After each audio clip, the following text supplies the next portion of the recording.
Hi, this is Mike Hendrickson from Security in New York. I'm here with Prakash from Vera. Prakash, how you doing? Doing great, Mike. So how has this event been for you so far? The event has been wonderful, and attended some of the booth sessions and seen some demos, met some old friends. Looking forward to some of the sessions in the next few hours, and I'll be speaking tomorrow at 11:20. And Excited about that. what are you speaking on? Yeah. I'm speaking about how data in the enterprise has changed over time, and how there's new threats now, and how prior solutions around building a perimeter don't work anymore. So, and then we talk about a new approach to security, data-centric approach to security. So that is a lot more appropriate in this world where data is everywhere, in a world where there's no borders really. So if data is going to help us with security, what are the new threats that we're going to attack with this data-centric approach? What are some of the new threats you're seeing to an enterprise? Sure. So there's about, in the past year, believe it or not, there were $450 billion lost in value from all these data breaches. Right? And the number is estimated to grow to about $2 trillion. 450 billion. Billion. Billion. Okay. And that's growing to $2 trillion by 2020. Right? So there's threats that are primarily from honest users doing stupid things, right? That's 60% of the data breaches, right? Remember fat-fingering email, right? Which all of us have done at some point, right? So honest users doing stupid things, is that large enterprises doing stupid things too? So that's another aspect of it as well, right? So that's where we need to talk about Deloitte and some of the email leak, right? So data breaches around communications is a big part of it, right? Where in that case, the admin passwords were compromised, giving the attackers blanket access to email and all the corporate IP within that system, right? Now, another good example is when enterprises collaborate with contractors, and sometimes these are in a different country, right? So enterprises are realizing that it doesn't matter how many millions of dollars they spend on their infrastructure, the weakest link is somewhere else. It's the contractors, right? And some examples of breaches there are Snowden, NSA back in the day. Yeah. More recent one is the Verizon hack where due to a third party not handling their data well, about 14 million user accounts got compromised. Right?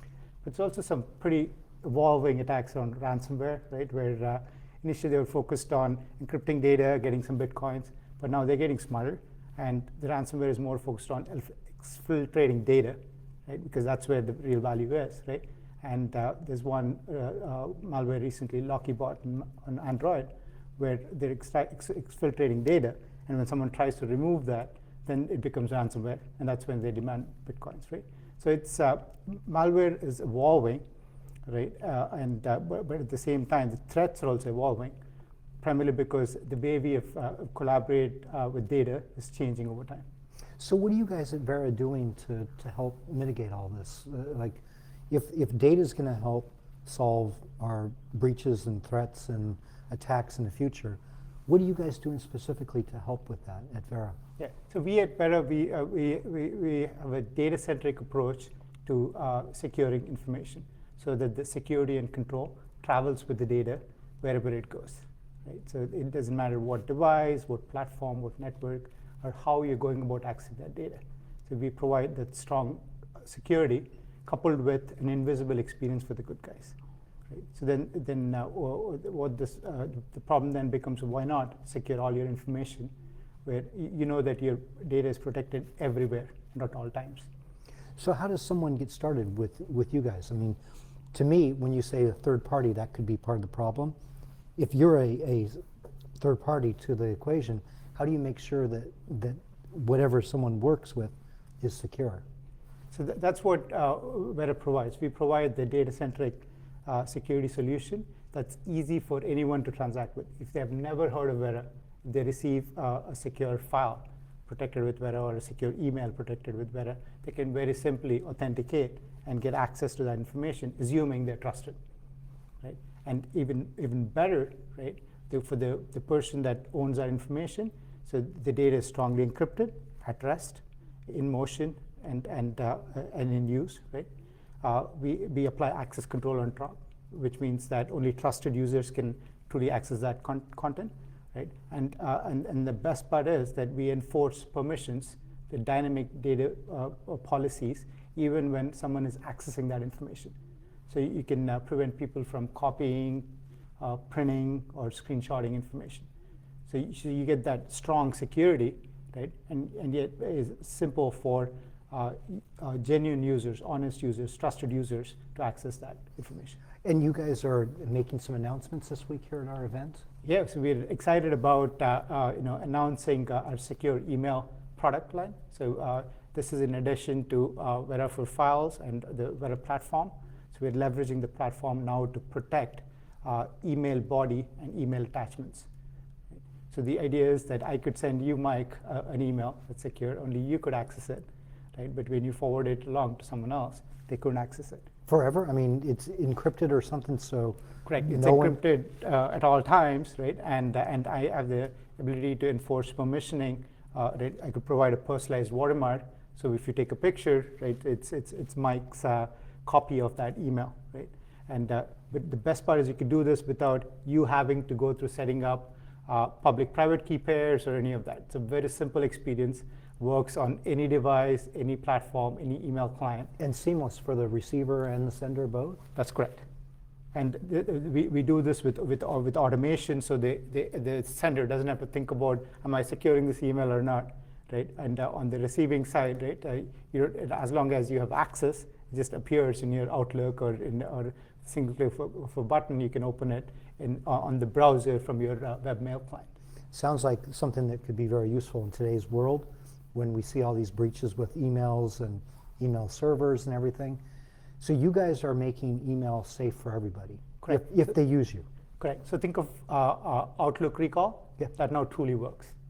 Right? It's not like you get a recall email and makes you curious about what the original email was. Now you know whether someone has opened this email or not, and you could, with a click of a button, revoke access to that email. Right? And so in particular, in any of these breaches, whether it's the Sony breach a couple of years ago on email or the Deloitte breach, right? So you have complete control and visibility around who has access to your information in email, right? And you can very easily revoke access or control access or change access dynamically in real time. Excellent. So if we were to sit down, Prakash, 12 months from now and have this conversation here in New York next year, what would you like to say has changed with Vera and what you guys are offering and doing? And what would you like to see change in the industry and the world? So, just recently we announced an enterprise-wide deal with General Electric, where they've deployed our product wall-to-wall across all their business units to protect their IP information of all kinds, right? Intellectual property and more, right? So, and that's a huge milestone for us as a company, right? Now, in the next year, what we want to do is to leverage the platform we built, right? And not just for files, not just for email that we just talked about, but for other data types as well, right? In addition to that, in addition to protecting information, we also want to be looking at classification, where the problem is if you have, let's say, lots of data, terabytes of data, most companies do not know where their sensitive information is. Right. And that's where we want to help enterprises find that sensitive information. And once they find it in an automated fashion, allow for tagging that information or maybe even protecting or securing that information, right? So that's what we're wanting to do, which is provide the de facto data security standard for the enterprise. So not just the GEs of the world, but enterprises across different verticals and big and small are using Vera in creative ways to protect data in various forms across different workflows, right? And so true to our mission, we want to protect data everywhere and at all times. Excellent. Prakash, we look forward to that conversation. Thank you. Thank you so much, Mike.